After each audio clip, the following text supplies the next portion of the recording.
ଜନ ଦେଇ ମନ କନ ବିରାଟ ପୁରୁଷ କଥା କରେ କରିବି ବର୍ଣ୍ଣନ। ପାର୍ବତୀ ପୁଛିଲେ ଦିନେ ମହେଶଙ୍କୁ ଚାହିଁ ବିରାଟ ପୁରୁଷ କଥା କହନ୍ତୁ ବୁଝାଇ। ଈଶ୍ୱର କହନ୍ତି ଗୁରୁ ବିନେ ଜ୍ଞାନ ନାହିଁ ଗୁରୁଙ୍କୁ ସେବିଲେ ଏହି ଜ୍ଞାନ ଯେ ମିଳଇ। ଟାଙ୍ଗଣ ପୋଡ଼ନ୍ତି ଜେନେ ଉଜ୍ଜ୍ୱଳ ହୁଅଇ ଗୁରୁଙ୍କ ବଚନ ସେହି ପରିଟି ଅଟଇ। ଶଙ୍କର କହନ୍ତି ଦେବୀ ଗୁରୁ ସେବା କର ଗୁରୁ ବିନେ ନ ମିଳଇ ଏହି ଜ୍ଞାନ ସାର। ପାର୍ବତୀ କହନ୍ତି ଗୁରୁ କେତେ ପ୍ରକାର ବୁଝାଇ ନ କୁହନ୍ତୁ ତା ଭୋଳା ମହେଶ୍ୱର। ଆବର ତାଙ୍କ ଲକ୍ଷଣ କହନ୍ତୁ ବୁଝାଇ ଲକ୍ଷଣ ଜାଣିଲେ ସିନା ଗୁରୁ ଚିହ୍ନିବଇ। ଶଙ୍କର କହନ୍ତି ଶୁଣ ଆରେ ପ୍ରାଣ ସହି ଗୁରୁଙ୍କ ଲକ୍ଷଣ ତୋତେ କହିବା ବୁଝାଇ। ହାଟ ଗୁରୁ ବାଟ ଗୁରୁ ଦୁଇଟି ଅଛନ୍ତି ପିତା ଗୁରୁ ବୀଜଦାନ କରିଣ ଅଛନ୍ତି। ବିଦ୍ୟାଳये ବିଦ୍ୟା ଗୁରୁ ଦିଅନ୍ତି ବିଦ୍ୟାଦାନ ସର୍ବକର୍ମାର୍ଥେ ଗୁରୁ ଯେ ଅଟଇ ବ୍ରାହ୍ମଣ। ଆଗେ ଯେ କର୍ଣ୍ଣ ଗୁରୁ କର୍ଣ୍ଣ ମନ୍ତ୍ର ଯେ ଦିଅନ୍ତି ଆବର ଜ୍ଞାନ ଗୁରୁ ଯେ କହି ଅଛନ୍ତି। ଅନ୍ୟ ଗୁରୁଙ୍କ ଉପରେ ଜ୍ଞାନ ଗୁରୁ ସାର ଯେହୁ ଚିହ୍ନାଇ ଦିଏ ରୂପ ପ୍ରଭୁଙ୍କର। ସର୍ବଜ୍ଞାନୁ ମାନୁ ମାନ ଅଟେ ବ୍ରହ୍ମ ଜ୍ଞାନ ଜୀବ ମୁକ୍ତି ପାଇଁ ଏହା ପ୍ରୟୋଜନ। ଶାନ୍ତ ଶିଷ୍ଟ ଧିଷ୍ଟ ଭାଷୀ ଅଟେ ଯେଉଁ ଜନ ସମସ୍ତଙ୍କୁ ଦେଖେ ସେହି କରିଣ ସମାନ। ଏପରି ଲକ୍ଷଣ ମାନ ଅଛି ଯାହାଠାରେ ଆତ୍ମଜ୍ଞାନୀ ସେହି ଜନ ଅଟଇ ସଂସାରେ। ପାଇକି ଇଚ୍ଛା ନ କରଇ ଅଷ୍ଟ ଐଶ୍ୱର୍ଯ୍ୟ ଲଭିଲେ ଆନନ୍ଦ ନୁହଇ। ଶଙ୍କର କହନ୍ତି ସତ୍ସଙ୍ଗ କରୁଥିବ ସେ ଜନ ଜାଣ ଗୌରୀ ମୁକ୍ତି ପାଇବ। ସତ୍ସଙ୍ଗ କଥା ଶୁଣିଳ କହନ୍ତି ଗୌରୀ ବୁଝାଇ କହନ୍ତୁ କାନ୍ତ ମୋତେ ଧୀର କରି। ସତ୍ସଙ୍ଗ କରି ତରିଲେ ଭୀଷ୍ମ ଯେ ବିଦୁର ଧ୍ରୁବ ପ୍ରହ୍ଲାଦ ସବରୀ ତରିଲେ ସତ୍ୱର। ଅନୁଜାମ୍ବବ ଅହଲ୍ୟା ପାଇଲେ ଉଦ୍ଧାର ବିଭୀଷଣ ବାଳି କର୍ଣ୍ଣ ହୋଇଲେ ଉଦ୍ଧାର। ବ୍ୟାଧ ବାଣାସୁର ସହସ୍ରାର୍ଜୁନ ତରିଲେ ସୁପବାଣା କୁବୁଜା ଯେ ଧନଞ୍ଜୟ ତୁଲେ। ପୁଣି ପୁଛନ୍ତି ସତ୍ସଙ୍ଗ କେଉଁଠି ଯେ ଜନ ତରି ଯାଇଅଛି ମୋତେ କୁହ ବୁଝାଇଣ। ପାର୍ବତୀ ବଚନ ଶୁଣି କହନ୍ତି ଶଙ୍କର ଯାକୁଛଇ ଏବେ ଶୁଣ ମନ ଦେଇ ସ୍ଥିର।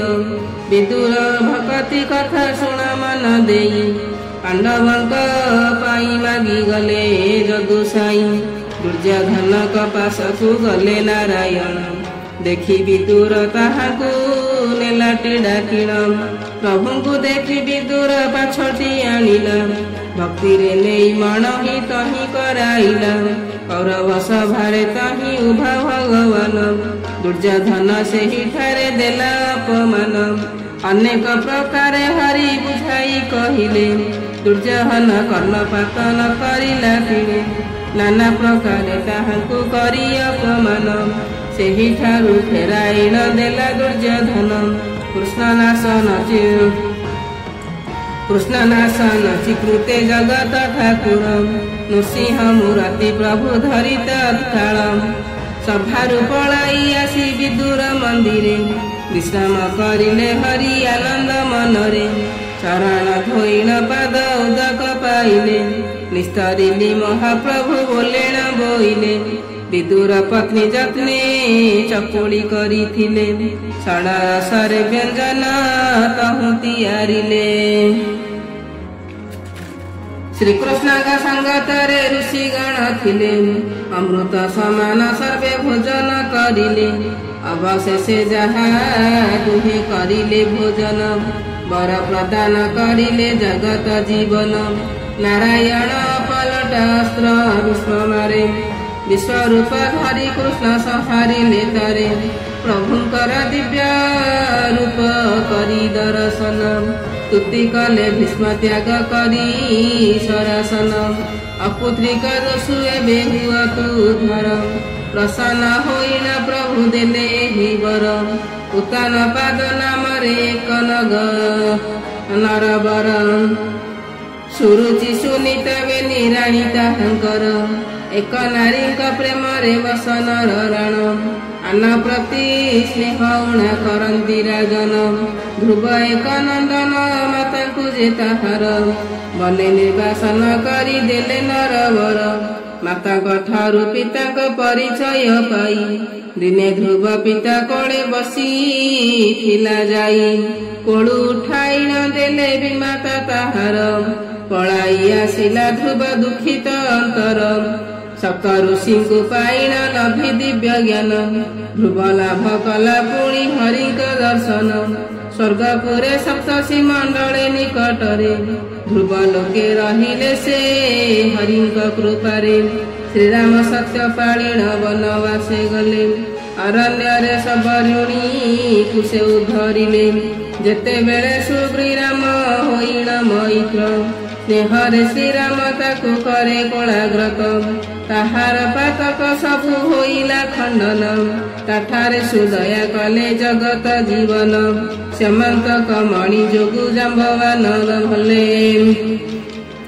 ताहांकु घर पात पापरु मुक्ति करी देले दुंदुभि अस्ति सुग्रीव वाक्य रघुवीर फिंगी देले लक्षेक योजन गला दूर बाणी को बध करीण दिव्य गति देले ईशन हुई पुणी तांक करुणारे पादे जाई पशिला शरण ताहांकु सुदया कले से प्रभु श्रीराम गौतम पत्नी अहल्या इंद्र जे हरिले साप देले इंद्र शस्त्र जो निजे होइले मान सरोवरे इंद्र जाइन लुचिले सृष्टि पाड़िबा कथाटी मनु पाशोरिले जीव जंतु अन्न बिने कले हाहाकार बाहर होइले ब्रह्मा विष्णु महेश्वर इंद्र का निकटे जाई प्रवेश होइले जोनि लोप हेब चिन्ह रहिब शरीरे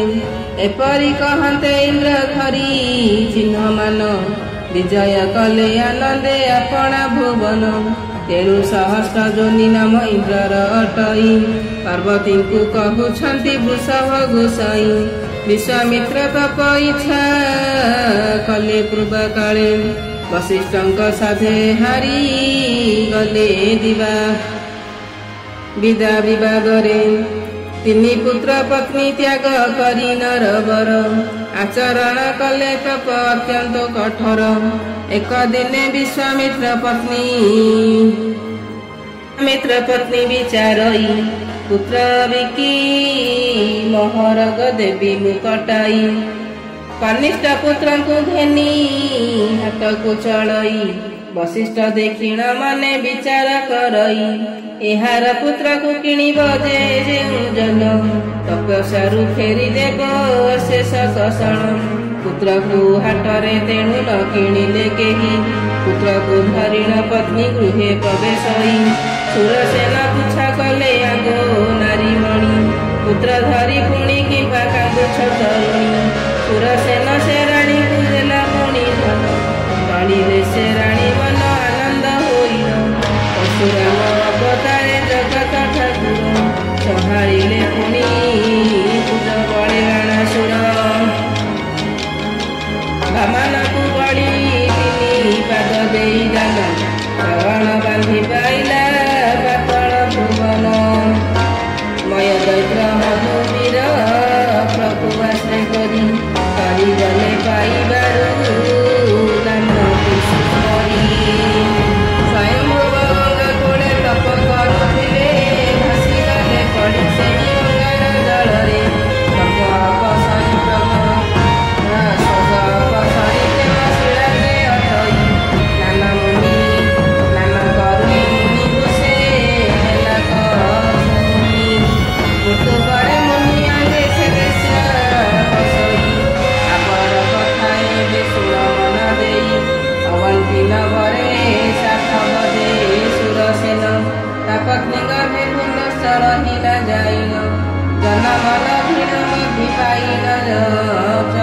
କରି 10 ବରଷ ରହିଲା ପିତା ଗୃହେ ହେରି। କିଛି ଦିନେ ବିଦ୍ୟା କରେ କହିବା ବିବାହ ହୋଇଲା। ପିତା ଜନ୍ମାଇଲା ତେଣୁ ବିବାଦ ବଢ଼ିଲା। ଷୋଡ଼ଶ ବଦଳି କଳହ କରନ୍ତି ସୁଶୀଳ ବେଶ୍ୟା ଗୃହରେ ପ୍ରବେଶିଲା ରାତି। ସୁଶୀଳ ବଦମରଣୀ ପଦରମଣ ପିଙ୍ଗଳା ନାମରେ ସେଠାରେ ରହିଲା ସେ ମନଆନନ୍ଦରେ।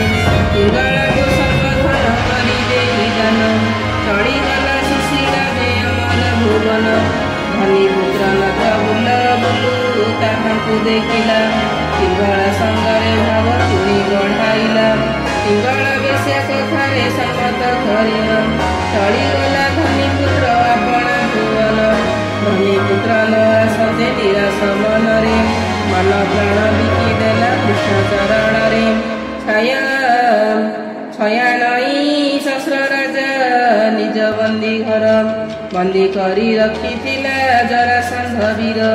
ଶିମିଳି ବୃକ୍ଷ ଫେରି ଗଧ 3 ଦ୍ୱାର ରଖିଥାଇ ସେ ରାକ୍ଷସ ଶତ୍ରୁ ସନ୍ଧାନରେ। ଭୀମକୁ ସଙ୍ଗେ ଘେନିଳ ଜଗତ ଜୀବନ ସଙ୍ଗେ ପୁଣି ନେଇଗଲେ ଜୀବ ବୀରର। ଅର୍ଜୁନ ଶିମିଳି ବୃକ୍ଷ ବାଣେ ଉଡ଼ାଇଲା। ଭୀମ ଭେରି ଗଦାରେ ପିଟି ଭାଙ୍ଗି ଦେଲା। ଗଧ ମୁଖେ ଶଙ୍ଖ ଭରି ଦେଲେ ନାରାୟଣ। ପ୍ରବେଶୀ ଘେନିଲେ ଜରାସନ୍ଧର ପରାଣ। କୁବୁଜା ଯେ କଂସ ରାଜାଙ୍କର ଗନ୍ଧକାରୀ ତାହାଙ୍କୁ କରିଲେ କୃଷ୍ଣ ଅତ୍ୟନ୍ତ ସୁନ୍ଦରୀ। ରାସେ କୃଷ୍ଣ ସଙ୍ଗତରେ ରସଗୋପ ହୋଇ ସୁରପୁରେ ଗଲେ ଭାଗ୍ୟ ତାଙ୍କ ଗଲା ଫେଇ। ଯଜ୍ଞ ଅଶ୍ୱଦେଇ କରି ବ୍ରାହ୍ମଣୀ ତରିଲେ। ଅର୍ଜୁନ ଅଗ୍ନିକ ବ୍ୟାଧି ଭଲ କରିଦେଲେ। ପୁତ୍ରକୁ ମାରିଣ କର୍ଣ୍ଣ ଦେଲା କ ଭୋଜନ। ପୁଅ ବଳେ ସ୍ୱର୍ଗପୁରେ ବସିଲା ଯାଇଣ। ପ୍ରଦୀପ କଲମ ଧରି କରାଇଲେ ଖନ। ଭକ୍ତଙ୍କୁ ରଖନ୍ତୁ ଭକ୍ତ ସଖା ନାରାୟଣ।